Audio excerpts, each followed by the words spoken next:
रहा है? गुरु माँ मैं दिख रही होंगी। हाँ, काय को ये हो रहा है। हाँ, अभी चलो।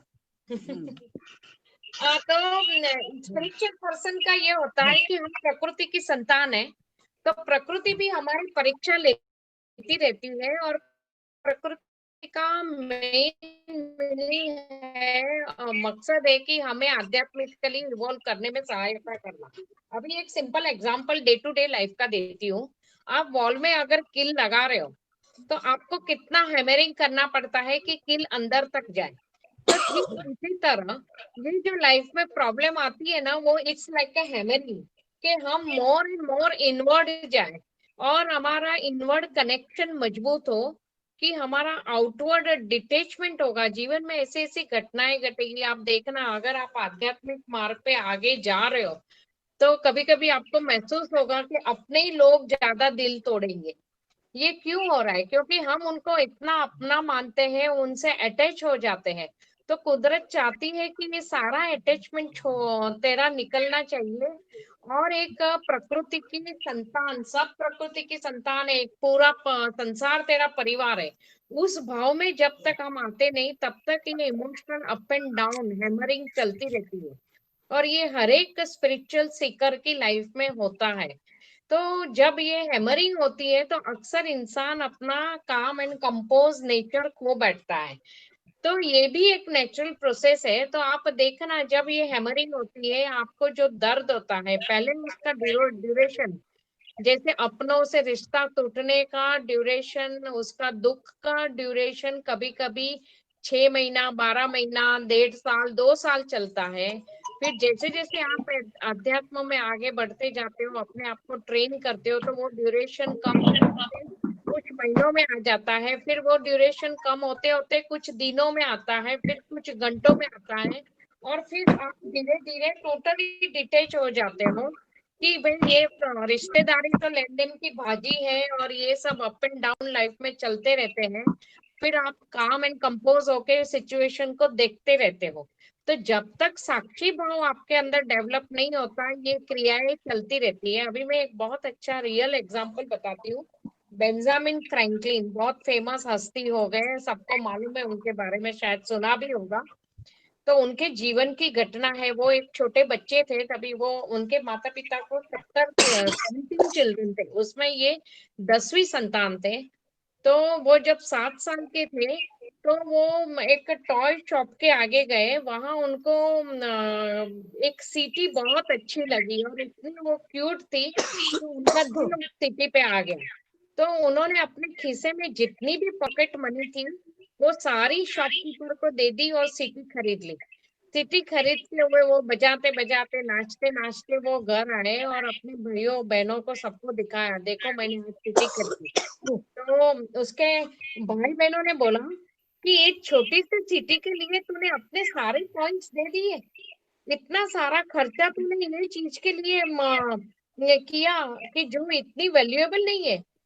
तो फिर वो सोच में पड़ गए, और 7 साल का बच्चे थे, सोच में पड़ गए। फिर उनको एहसास हुआ कि गलती तो उनसे हुई है, उन्होंने कुछ ज्यादा ही इसकी वैल्यू कर दी।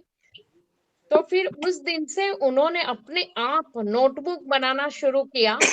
तो वो दिन भर अपने अचीवमेंट्स और अपनी गलतियां उसमें लिखना उन्होंने शुरू किया, और वो ये प्रैक्टिस उन्होंने कंटिन्यू की, और वो डेली नाइट अभी तक के एक्सपीरियंस और अपनी गलतियों को स्टडी करते थे, और उसमें से लेसन लर्न करने की कोशिश करते थे। और ऐसे करते करते वो एक महान व्यक्ति बन गए, जो इतने फेमस हो गए, बेंजामिन फ्रैंकलिन। और वो बहुत हाई पोजीशन पे भी जीवन में पहुंचे। तो उन्होंने कहा कि लोग अक्सर गलतियों से घबराते हैं और उसको छुपाने की कोशिश करते हैं, पर तुम अगर गलतियों से सीखो तो उसके बड़ा टीचर कोई नहीं है। तो आशा जी, आपको शायद उसका उत्तर मिला होगा कि ये झटका आना, हम इतना सेटबैक आना इमोशनली, और उसमें डिस्टर्ब होना, और फिर अपने काम और कंपोज नेचर को खोना, फिर उसको रिगेन करना, ये गेम चलती रहती है, और वो हर एक के साथ होता है। सिर्फ देखना चाहिए कि वो ड्यूरेशन पहले जितना रहता था वो कम होता जा रहा है कि नहीं, वो आपका पैरामीटर है कि आप स्पिरिचुअली एडवांस हो रहे हैं।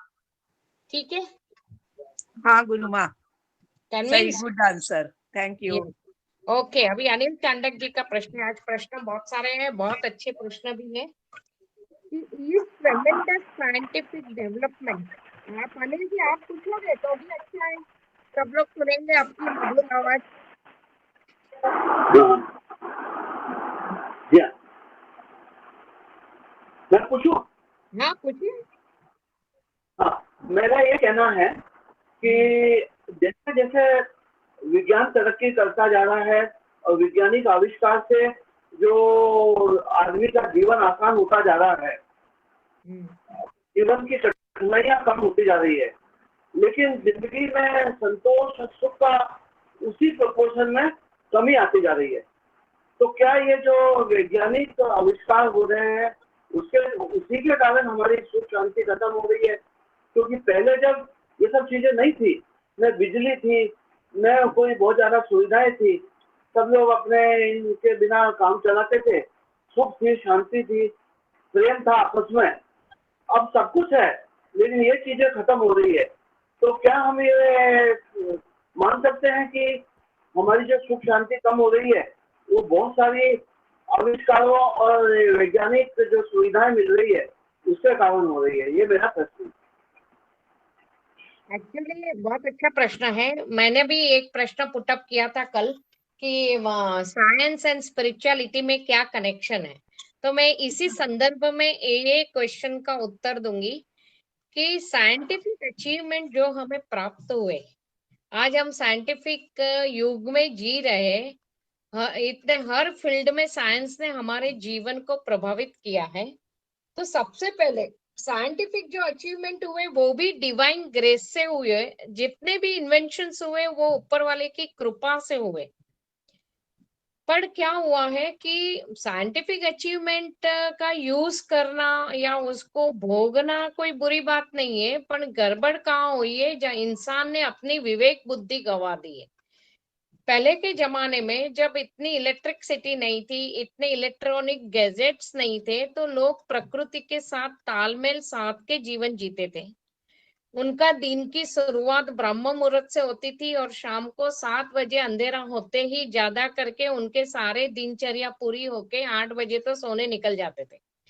अभी क्या है कि रात को घर ही 10 बजे आते हैं, 11 साढ़े 11 तक खाना खाते हैं, या जल्दी भी आ गए तो आके तुरंत टीवी ऑन करते हैं और टीवी देखते देखते रात को इतना लेट हो जाता है, फिर सुबह उठते हैं तो और फिर दिन भर मोबाइल चेक करते हैं। तो ये इलेक्ट्रॉनिक गैजेट्स जो हमारी सुविधा के लिए बने, उन्होंने हमारी लाइफ को फिजिकल लेवल पे तो सिंपल कर दिया, पर हमें अंदर से इतना दूर कर दिया कि जो हमारा इनर डेवलपमेंट जीवन का पर्पस है वो हमने खो दिया। आज मैं बहुत यूथ से बात करती हूँ तो मेरे को सरप्राइज होता है कि बुक पढ़ने की उनकी आदत छूट गई।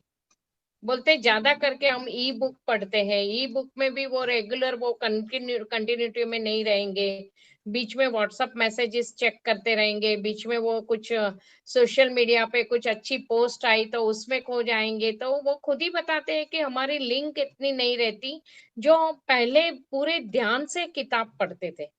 और इतना टाइम इलेक्ट्रॉनिक गैजेट्स को दे रहे हैं, आज कितने किसके पास टाइम है कि वो ध्यान लगाए। योग भी करते हैं तो फिजिकल फिटनेस के लिए करते हैं, जॉगिंग करेंगे तो भी फिजिकल फिटनेस के लिए करेंगे। और ऐसे मिकेनाइज लाइफ हो गई है। तो साइंस और मेडिकल इन्वेंशंस ने हमें लाइफ स्पान बढ़ा दिया पर क्वालिटी ऑफ लाइफ निकल गई। आज अब इंसान की जो क्वालिटी ऑफ लाइफ थी, जो पहले वो क्वालिटी लाइफ जीता था वो ही खत्म हो गया। तो उसमें साइंस का कसूर नहीं है, इंसान की विवेक बुद्धि खत्म हो गई। साइंस उस पे हावी हो गया। जैसे मैं बोलती थी काम क्रोध लोभ मोह अहंकार, वो एनर्जी हमें दी गई है कि वो उस एनर्जी का हम सदुपयोग करें। पर क्या हो रहा है कि वो एनर्जी हम पे हावी हो रही है।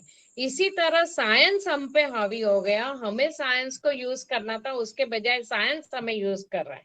और साइंस का और स्पिरिचुअलिटी का बेसिक डिफरेंस मैं बताऊं तो वैसे देखो तो दोनों का संबंध मदर एंड चाइल्ड की तरह है। क्रिएटर तो स्पिरिचुअलिटी है, आपको जो भी इन्वेंशन साइंटिस्ट ने किया वो अंदर से उसको इंट्यूशन आई। जैसे मैं कल पढ़ रही थी, मुझे बहुत साल पहले मैं साइंस स्टूडेंट रही हूँ, मुझे अचानक याद आया आर्किमिडीज प्रिंसिपल। तो आर्किमिडीज प्रिंसिपल क्या था?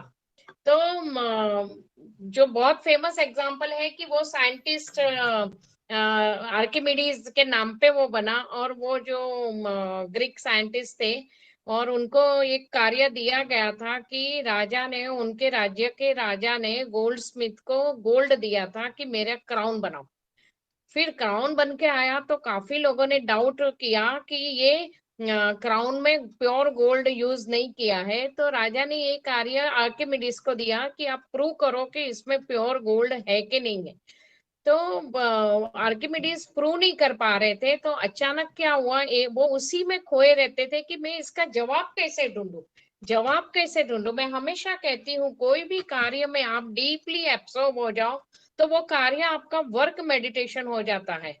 तो वो कंटिन्यूअसली उसके बारे में सोच रहे थे, सोचते सोचते एक दिन सुबह वो उनकी रूटीन प्रक्रिया के रूप नहाने गए बाथ टब में। जैसे बाथ टब पूरा पानी से भरा था, वो जैसे बाथ टब में एंटर हुए और पूरे अंदर घुस, इतना ही वॉल्यूम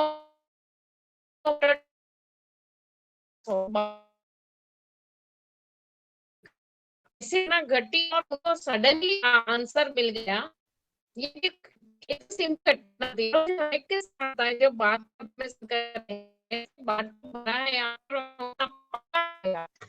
तो वो एकदम, उनको इतना भी होश नहीं था कि वो अनड्रेस्ड है और वो नहाने गए थे, अंग पे कोई कपड़ा नहीं है। वो रास्ते पे स्ट्रीट पे दौड़े, यूरेका यूरेका उनकी लैंग्वेज, मतलब I got it, I got it, I got the answer. तो ये बहुत घटना फेमस हो गई साइंटिफिक वर्ल्ड में, और उन्होंने प्रूव कर दिया वॉल्यूम ऑफ वाटर डिस्प्लेस होता है, पर किंतु उसकी जो वॉल्यूम है वो इतना प्रोपोर्शनेट में नहीं है गोल्ड के, क्योंकि गोल्ड की डेंसिटी और उसमें मिलाए हुए मेटल की डेंसिटी अलग है। तो उन्होंने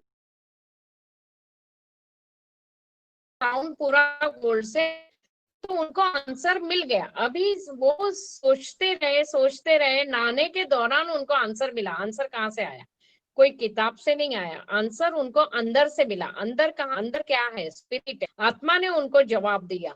तो क्रिएशन कहाँ से हुआ? स्पिरिचुअलिटी, मतलब स्पिरिट से हुआ। तो स्पिरिचुअलिटी मदर हुई और साइंस उसका बच्चा है। अभी क्या है, बच्चा इतना, मतलब अपने प्राप्तियों में, अपने अचीवमेंट में लोगों ने इतना उसमें खो गए, उसके आनंद में, कि अंदर से दूर चले गए। इसलिए आपने बिल्कुल अच्छा कंपैरिजन किया कि पहले के जमाने में लाइफ बहुत सिंपल थी, लोग प्रकृति के अनुसार चलते थे। आज के युग में वो प्रकृति से डेविएट हो गए। अभी इतने फर्टिलाइजर्स यूज होते हैं तो टाइम बीइंग ऐसे लगता है कि क्रॉप्स ज्यादा हो रहे हैं, किंतु उसका रिसर्च क्या आया कि लैंड की नेचुरल फर्टिलिटी खत्म हो रही है। जैसे आप एंटीबायोटिक्स यूज करते हो तो जैसे लगता है कि शुरू में वो आपको प्रोटेक्ट करता है, पर रिसर्च आती है ना कि कंटिन्यूअस एंटीबायोटिक यूज करो तो वो इंसान रेजिस्ट हो जाता है, फिर आपको वो एंटीबायोटिक बदलनी पड़ती है और पावरफुल एंटीबायोटिक यूज करना पड़ता है, फिर वो भी काम नहीं करती, फिर आगे जाके स्टेरॉइड पे जाना पड़ता है। ये सबकी साइड इफेक्ट कितनी खराब है। फर्टिलिटी खत्म हो गई तो खाने का सत्व खत्म हो गया। मैंने तो मेरी लाइफ में मेरे पेरेंट्स को, मुझे लगता है अगर लिव्ड अप टू 77 years, तो हार्डली लास्ट 5-6 years में वो हेल्थ चेकअप कराते थे। He was a diabetic patient, पर उनका सिर्फ डायबिटीज चेक करते थे, विटामिन D3 B12 उनको ज्यादा जरूरत नहीं पड़ती थी। थायराइड जो आज कॉमन प्रॉब्लम हो गई, तो मैं देख रही थी कि, और उनके वो बोलते थे हमारे पेरेंट्स तो कभी इस चीजों में गए ही नहीं, और आज तो यंग एज से हेल्थ चेकअप शुरू हो गया। तो वाई? बिकॉज हम जो खाना खाते हैं, बोलते हैं हम इतने डाइट कॉन्शियस है, क्या हमें इतना नरिशिंग फूड मिल रहा है? तो साइंस ने हमें फर्टिलाइजर दे दिया कि लैंड को फर्टाइल करो, पर वो in course of time natural fertility को खत्म कर रहा है। तो क्योंकि इंसान ने लालच में ज्यादा फर्टिलाइजर यूज करना शुरू किया, ज्यादा पेस्टिसाइड यूज करना शुरू किया, उसको जो पहले नेचुरल नीम से वो पेस्टिसाइड का काम करते थे, छान में नीम मिला के नेचुरल खाद यूज करते थे, वो सब बन करके आर्टिफिशियलिटी पे चले गए। तो साइंटिफिक अचीवमेंट ने इंसान को प्रकृति से दूर करके आर्टिफिशियल कर दिया। और दूसरा, विवेक बुद्धि इसलिए खत्म हो गई कि पेन स्माइल उसका कोर प्रिंसिपल रहा। आपके पास पैसा है तो आप कोई भी गैजेट खरीद सकते हो, और फिर उसका यूज करते हो कि मिसयूज करते हो वो आप पे डिपेंड करता है। Seller is not concern. आध्यात्म क्या कहता है? Deserving should get. तो वो डिजर्विंग को वो अचीवमेंट होती है ताकि उसका सदुपयोग हो। तो ये बेसिक डिफरेंस की वजह से लाइफ में इतना बदलाव आया, और इंसान इतना बाहरी अचीवमेंट पे ही इतना खो गया और ईगो में चला गया कि वो अपने अंदर को भूल गया। आज ही मैं डॉक्टर साहब से डिस्कस कर रही थी कि आज billions and millions of rupees space research में जा रहा है। अभी थोड़े दिन पहले प्रिंट मीडिया में एक न्यूज में पढ़ रही थी। I am very fond of reading different articles and all. मुझे बचपन से बहुत शौक है पढ़ने का। तो मैं पढ़ रही थी तो एक फॉरेन में एक व्यक्ति ने कर्जा किया, मतलब वो बैंकरप्ट हो गया, पर था बड़ा इंटेलिजेंट। उसी में कुछ ये स्पेस यान मून पे जा रहे हैं, और उन्होंने फाइंड आउट किया है कि मून की धरती में इतने खनिज है, तो it's very rich in minerals. तो बोले आज नहीं तो कल बार बार ये मून पे इसलिए जा रहे हैं कि उनको वो मिनरल्स मिले, तो जो जिसको भी मिलेगा वो काफी रिच होगा जाएगा। तो ये व्यक्ति के मन में आया कि मैं ढूंढू तो कहीं मून किसकी मालिकी का है। तो उसने ढूंढा, उसने सर्च किया, मून तो किसी की मालिकी का नहीं है, वो तो कॉस्मोस स्पेस में है। तो फिर उसने बुद्धि लड़ाई और उसने एडवर्टाइजमेंट दी कि चंद्र पे वसाहत बनेगी तो मैं लैंड उसका बेच रहा हूँ। और उसने कुछ प्राइस फिक्स किया, मैक्सिमम कुछ 60,000 उसका लिमिट, अपर लिमिट रखा। यू वॉन्ट बिलीव कितने लोग उसके मेंबर बने। अभी काफी सेलिब्रिटीज ने भी, मैं नाम नहीं बताऊंगी, काफी नामी लोगों ने भी स्पेस, ये स्टीफन हॉकिंस ने भी कहा था आगे चल के अर्थ पे जगह नहीं रहेगी रहने के लिए, तो मून में हम वसाहत बनाएंगे। तो इसीलिए वो लोग पीछे पड़े हैं कि मून में पानी है कि नहीं। तो वहां काफी लोगों ने खर्चा, कितना पैसा दे के अपना नाम बुक कराया है कि हम लोग वहां जाएंगे और रहेंगे। तो this is, don't you feel this is too much? तुम जिस प्लेनेट पे रह रहे हो उस प्लेनेट की तो ऐसी कम तैसी कर दी।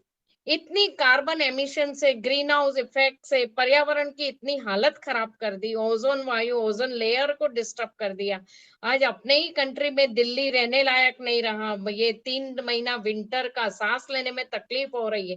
आज जो प्लेनेट पे रह रहे हो उस प्लेनेट को तुम, प्लेनेट की लाइफ ब्यूटीफुल बने उसके लिए पैसा खर्च करने के बजाय तुम कॉस्मोस में रिसर्च कर रहे हो, दूसरे प्लेनेट के पीछे भाग रहे हो। ये क्या विजडम है?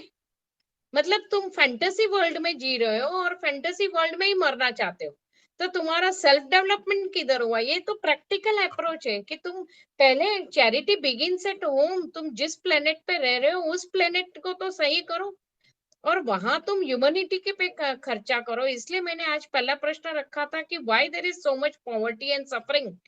पर हम फिर कभी डिस्कस करेंगे। तो उस प्लेनेट की परवाह करने के बजाय तुम कॉस्मोस के और प्लेनेट पे भाग रहे हो। तो ये सब साइंटिफिक अचीवमेंट का मिसयूज ही है, और क्या है। पहले के जमाने में ऋषि मुनि ध्यान में बैठ के क्रिएट करते थे। ध्यान में वो उन्होंने फाइंड आउट किया, इतने शास्त्र लिखे कि इतनी गैलेक्सीज है। उन्होंने तो कोई millions and billions of rupees खर्चा नहीं किया, पर हजारों साल तपस्या की, और तपस्या के जरिए अपने आप को प्यूरिफाई किया, बॉडी को प्यूरिफाई किया, माइंड को प्यूरिफाई किया, और समाज कल्याण के लिए नॉलेज को सदुपयोग किया। This is the difference between science and spirituality. बोलो। हाँ, चाणक्य जी कैसा लगा आपको? हाँ, बहुत बढ़िया आंसर है, पर आपका आंसर सुनने से और काउंटर क्वेश्चन पैदा होता है। तो समय के अगर मैं पूछूं या नहीं पूछूं? नहीं, पूछिए पूछिए। वही। हमें अच्छा, तो क्वेश्चन बाकी रह गए तो नेक्स्ट संडे डिस्कस करेंगे। बोलिए। क्विकली मैं दोनों क्वेश्चन पूछ लेता हूँ। ये एक तो जैसा आपने बिल्कुल सही कहा कि साइंस ने हमारी सुविधा के लिए दिया, लेकिन हम उसके एडिक्शन हो गए हैं। तो मेरा ये प्रश्न है कि हम इस एडिक्शन में इतने गहरे घुस गए, मतलब अधिकतर मैं जनरल बात कर रहा हूँ। तो जैसे ड्रग्स के लिए डी एडिक्शन कैंप होते हैं, पर इनसे कैसा डी एडिक्शन किया जाए, एक चीज। दूसरा मेरा ये सवाल था, वो भी आपने बिल्कुल सही कहा कि जो भी आप अनाज खाते हैं, क्रॉप्स हैं या फ्रूट वेजिटेबल्स हैं, वो ऑलरेडी इतनी हैवी हो लोडेड है पेस्टिसाइड इनसे, तो वो उनकी जो प्रॉपर्टीज खत्म हो गई है। तो हम जिस जमाने में जी रहे हैं, हमारे पास कोई चॉइस भी नहीं है। जैसे जैसे बम्बई में हम लोग रहते हैं, हम अपना खुद उगा नहीं सकते, तो इस ऑड में फिर कैसे दिया जाए, क्योंकि हम उसको कुछ नहीं कर सकते। ऐसा मेरा मानना है कि ये जो ऑर्गेनिक फूड भी बेचते हैं, वो मेरे ख्याल से ऐसा फ्रॉड लगता है मुझे, क्योंकि मान लीजिए आपने अपने खेत में पेस्टिसाइड नहीं छिड़का, तो आपके पड़ोसी का जो खेत है वहाँ दम मार के वो अगर पेस्टिसाइड छिड़क रहा है, तो अंडरग्राउंड वाटर से तो वो पेस्टिसाइड आपके खेत में भी आएंगे ही आएंगे। तो फिर हम कैसे इस प्रॉब्लम को दूर किया जाए? ये मतलब स्पिरिचुअलिटी का क्वेश्चन नहीं है, लेकिन मैंने सोचा कि शायद मैं रख दूं। एक्चुअली क्या है कि देखो, बहुत दिनों से हम लोग भी सोच रहे हैं कि बॉम्बे धीरे धीरे रहने लायक नहीं रहा, हमारी एज भी बढ़ रही है, तो let us go to some natural place, वहां थोड़ा ऑर्गेनिक फार्मिंग भी करेंगे, प्रकृति के करीब रहेंगे और प्रकृति का आनंद लेके और तपस्या करेंगे। तो काफी लोग अभी इस बारे में सोच रहे हैं कि, और दूसरा क्या कि इतना नॉलेज है, तो आप जहां भी सेटल होंगे वहां कोई ना कोई दूसरों के लिए भी कोई हुनर या उनके लिए जॉब अपॉर्चुनिटी क्रिएट करोगे। तो आज सब लोग जैसे गांव से शहर की ओर भाग रहे हैं। तो बहुत साल पहले महात्मा गांधी ने विजनरी थे, तो उन्होंने ये विजन में ही कहा था कि तुम गांव गांव को डेवलप करो, लघु उद्योग को डेवलप करो, तो लोगों को शहर में भागना नहीं पड़ेगा। तो मेन चीज क्या है, अगर हम इसके रूट कॉज में जाए, तो जो हमारा लास्ट संडे का वेबिनार था वो ही है कि इंसान को सत बुद्धि की जरूरत है। तो आज बिलियंस ऑफ रुपीज जो स्पेस रिसर्च और उसमें जा रहा है, I am not against it, I am not against of any research, everything is good but nice in limit. तो आप इतना खर्चा जब उसके कर रहे हो, तो थोड़ा खर्चा आप एजुकेशन को इम्प्रूव करने के लिए करो, गुरुकुल एजुकेशन को प्रमोट करने के लिए करो, तो लोगों में सद्बुद्धि आएगी, तो जो भी प्राप्ति होगी उसका सदुपयोग होगा, विवेक पूर्ण उसका उपयोग होगा। तो फिर वो मुंबई है, कोई भी सिटी है, कहाँ पे भी आप जाओ, वो जगह रहने लायक बनेगी। बाकी रहा वो पेस्टिसाइड ऑर्गेनिक फार्मिंग का, काफी लोग आज अच्छा भी कर रहे हैं, उन्होंने वो तरीके भी ढूंढे हैं कि मिनिमम पेस्टिसाइड और मिनिमम फर्टिलाइजर, मतलब मॉडर्न फर्टिलाइजर तो वो यूज ही नहीं कर रहे हैं, और उससे वो क्रॉप कर ले रहे हैं। और सारे ऑर्गेनिक प्रोडक्ट बेचने वाले ऑनेस्ट है ये मैं नहीं बोलती, पर काफी ऑनेस्ट लोग भी मार्केट में हैं। तो वो हमें ढूंढना पड़ता है, और ऑर्गेनिक फार्मिंग के कंसेप्ट को तो बढ़ाना ही चाहिए, तो वो हर एक के लिए अच्छा रहेगा। हाँ, तो स्पिरिचुअलिटी यानी गुरुकुल एजुकेशन होगा ना, वही डी एडिक्शन सेंटर जैसा हो जाएगा। क्योंकि ये इनर डी एडिक्शन करना है, इनर डी तो इंटॉक्सिफिकेशन हो गया है ना, तो it is intoxification of the inner self. तो now that is to be detoxified, और वो सिर्फ गुरुकुल में ही हो सकता है। अभी देखो आज इतनी सैलरी, कितने महीनों से ये चल रहा है ड्रग का केस, तो नाम नेम फेम पैसा मिल गया, अभी उनको थ्रिल चाहिए, तो थ्रिल चाहने के लिए फिर क्या करते हैं, उनको नहीं मालूम और रास्ता, तो फिर ड्रग के पीछे जा भागते हैं कि वो टेम्पररी आपको इंटरनली कुछ डोपामाइन हार्मोन, आपके जो पॉजिटिव ब्रेन के हार्मोन्स है उसको स्टिमुलेट करता है टाइम बीइंग पीरियड के लिए। तो आपको एक मतलब एक सुपर आनंद की अवस्था प्राप्त होती है, जो आनंद की अवस्था आपको मेडिटेशन से प्राप्त हो सकती है, जो लॉन्ग लास्टिंग है, विदाउट एनी साइड इफेक्ट, और वो परमानेंट है। तो उसके बजाय शॉर्टकट लोग अपना रहे हैं। अभी मैं एक स्वामी जी का इंटरव्यू देख रही थी। हाँ, एडिक्शन करने वाले ड्रग्स होते हैं ना, वो नहीं लो तो फिर बहुत पेनफुल होता है, तो आदमी ब्रेन के न्यूरॉन्स भी तड़पते हैं, तो इसी को एडिक्शन बोलते हैं। तो इसीलिए मैं फिजिकल लेवल के ड्रग है, उससे तो अच्छा है कि ध्यान दे लो और उस तरह से अपना डेवलपमेंट करो, तो फिर वो इस तरह के साइड इफेक्ट्स नहीं भोगने पड़ेंगे। अभी एक फॉरेनर था, वो एक स्वामी जी का इंटरव्यू ले रहा था। अभी थोड़े दिन पहले ही मैं कहीं अचानक वो वीडियो मेरे सामने आया, तो वो इंटरव्यू यूट्यूब पे वो वीडियो सामने आया, तो वो इंटरव्यू ले रहा था। तो वो स्वामी जी को उसने पूछा कि आज ऑनलाइन मेडिटेशन क्लासेस चल रहे हैं, लोग बोलते हैं कि हम एक एक घंटा मेडिटेशन में बैठते हैं। तो वो इंटरव्यूकार ने बोला कि मैं खुद ऐसे ऑनलाइन क्लास मैंने अटेंड किया और मेडिटेशन टेक्निक तो सीखा, पर मैं ऑनेस्टली बोलूं तो मैं नहीं मानता कि लोग आज looking at the state their mental status and there lifestyle, जो बोलते हैं हम एक एक घंटा मेडिटेशन में बैठते हैं, बोले I don't agree with them, because वो रिफ्लेक्ट नहीं हो रहा है उनके व्यवहार में कि वो मेडिटेटिव एटीट्यूड है। तो स्वामी जी हंसे, बोले आप 5 मिनट मेडिटेशन करने के लिए, जो सही में मेडिटेशन है, वो 5 मिनट वो अवस्था प्राप्त करने के लिए आपको जो आपके कॉन्शियस वर्किंग आवर्स है 16 to 18, बाकी तो आप सोने में बिताते हो, वो कॉन्शियस वर्किंग आवर्स आपके कार्य, आपका मन, कायिक मानसिक वाचिक कार्य ऐसा होना चाहिए कि वो मेडिटेटिव नेचर को सपोर्ट करे। मतलब जो मैं वो योग में भी बोला है, यम नियम से शुरुआत होती है, तुम डायरेक्ट मेडिटेशन कैसे करते हो? तो यम नियम आहार विचार जब तक आपका वो मेडिटेटिव नेचर को सपोर्ट नहीं करेगा, आप कैसे मेडिटेशन में बैठोगे? बोले वो आप सिर्फ बैठने की क्रिया कर रहे हो, फिजिकल क्रिया कर रहे हो, आपको थोड़ा बहुत, आप अगर गार्डन में बैठे हो, सुबह का टाइम है, अर्ली मॉर्निंग है, तो नेचुरली थोड़ा प्रकृति के बीच में आपको पल दो पल सुकून मिलता है, थोड़े टाइम आपको अंदर से शांति मिलती है, आनंद आता है। But meditation is something different. Meditation means peeping inside, which one cannot achieve till one work for it। आपको हर चीज की प्राप्ति के लिए पुरुषार्थ चाहिए, तो आप 5 मिनट के मेडिटेशन के लिए आपको पूरा दिन ऐसा बिताना पड़ता है, सालों साल आहार विहार विचार पर नियंत्रण करके, इंद्रियों को कंट्रोल करके, संयमित जीवन जी के यम नियम का पालन करके आप ध्यानी बन सकते हो। आप ऐसे कैसे ध्यान में चले जाओगे? तो मुझे इतनी हंसी आई कि he was absolutely right. And जो इंटरव्यू पूछने वाला फॉरेनर था, वो भी इतना ऑनेस्ट कि उसने भी कन्फेस किया कि मैं इन्हें बहुत क्लासेस अटेंड किए, पर मैं ये अवस्था प्राप्त नहीं कर सका, ऑनेस्टली स्पीकिंग। आज बहुत लोग मेरे को फोन में पूछते हैं, काउंसलिंग में पूछते हैं कि हम ध्यान लगाने की कोशिश करते हैं, हमारा ध्यान ही नहीं लगता। तो कैसे लगेगा? फिर आप हर एक पहलू पे जाओ कि आपका आहार दूषित है, जमीन दूषित है, हवा दूषित है, हर चीज पॉल्यूटेड है। तो who has created so much pollution? We only. So we are only suffering, right? Correct Chandak ji? बिल्कुल सही कहा। थोड़ा मेरा क्वेश्चन थोड़ा सा मेरे ख्याल से अलग था।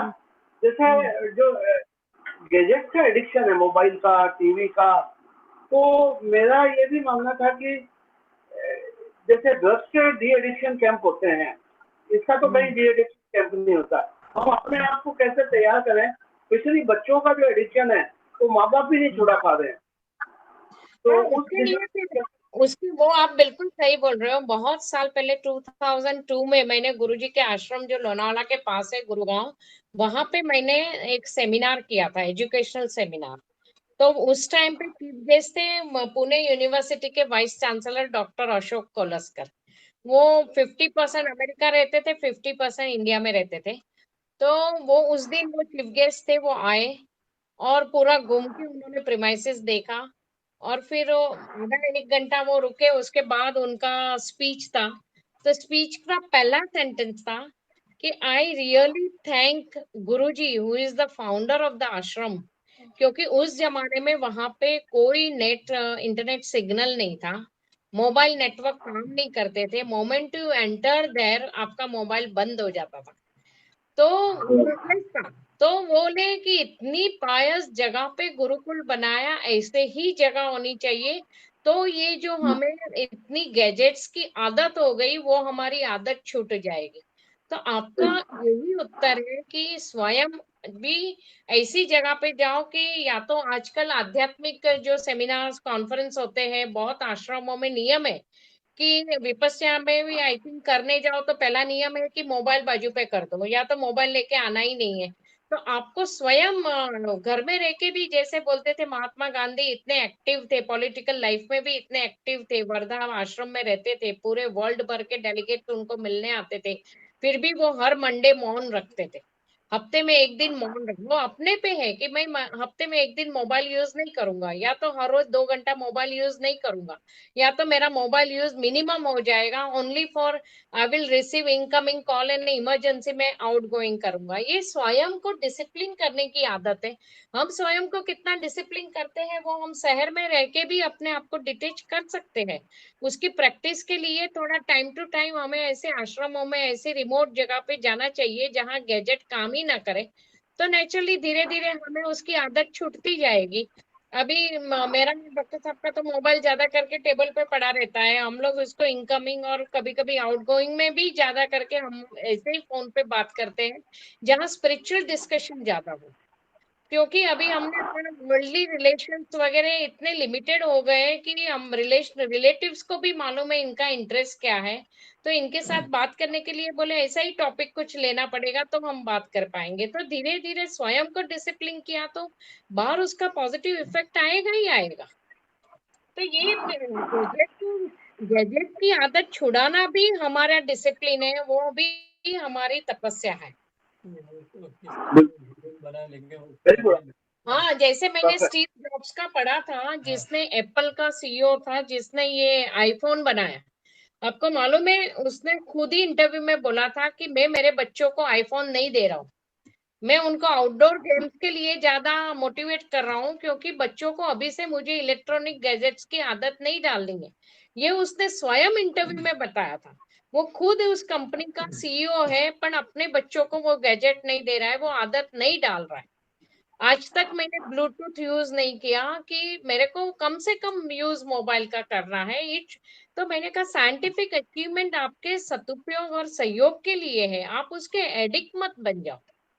आज लॉकडाउन में लोग इतना जो ऑनलाइन काम करते हैं, अभी मैं 2 दिन पहले न्यूज़पेपर में आया था कि वो लोग कंटिन्यूअस हेडफोन यूज कर रहे तो उनको ईयर प्रॉब्लम हो रही है, कंटिन्यूअस कंप्यूटर स्क्रीन देख रहे तो काफी लोगों को आई प्रॉब्लम चालू हो गई है, आंखों की तकलीफ, आई सर्जन के पास दौड़ना पड़ रहा है। फिर वो ज्यादा करके कंप्यूटर पे टाइपिंग में लगे रहते हैं, तो बोले उनकी उंगलियां स्टिफ हो रही है, क्योंकि सेडेंटरी लाइफ है तो डाइजेशन नहीं हो रहा है, तो फिर अभी से वो अलग अलग प्रॉब्लम शुरू हो गई है। तो ये अपने आप साइड इफेक्ट आनी शुरू हो गई। तो अभी लोग कंटाल गए वर्क फ्रॉम होम कल्चर से, तो पसंद करते हैं उससे अच्छा हम वॉक करें, थोड़ा ऑफिस जाते थे, थोड़ा आना जाना एक्सरसाइज करते थे, तो वो हमारे लिए अच्छा था। तो ये स्वयं के डिसिप्लिन की बात है चांदक जी।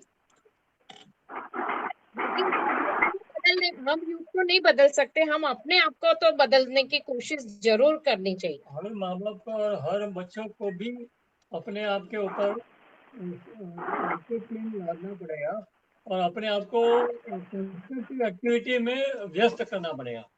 जब तक कंस्ट्रक्टिव एक्टिविटी नहीं रहेगी ना, तब तक लोगों का ध्यान उठे जाएगा कि देखा देखी में ये बाहर देखो, तो फिर ये गैजेट का यूज ऐसा ही यूज होता रहेगा।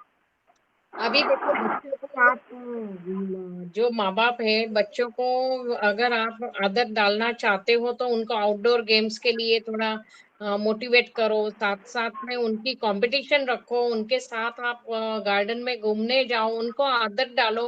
अब अभी से काफी लोग छोटे बच्चे को भी मोबाइल देते हैं, खरीद के देते हैं, और फिर बोलेंगे अरे मेरे बच्चे का मोबाइल देखा, उसको हमने ये लेके दिया। अरे क्यों उसको मोबाइल की आदत डालते हो? आज छोटे से देखिए उस पे कार्टून फिल्म देखता रहेगा, गेम खेलता रहेगा, उसको और कोई चीजों में इंटरेस्ट नहीं है। तो आपने उसकी आदत क्यों डाली? मतलब बोले बच्चा डिस्टर्ब कर रहा है, मोबाइल दे दो, वो देखता रहे। तो फिर वो बच्चा बड़ा होके उसी में घुसा रहेगा। फिर आप कंप्लेन करोगे कि उसके पास हमारे उसको संस्कार नहीं सीख रहा है, वो किसी को वेलकम नहीं कर रहा है, वो धीरे-धीरे अलोप होता जा रहा है। प्रॉब्लम आपकी है, आपने बचपन से उसको गैजेट की आदत डाली, क्यों डाली? अभी मैं अंबानी फैमिली का बीच में गूगल पे इंटरव्यू पढ़ रही थी, तो बहुत अच्छा वो इंटरव्यू था। अंबानी तो पहले से ही बड़े धीरू भाई जी के टाइम से ही वो फ्लरिश हो रहे थे।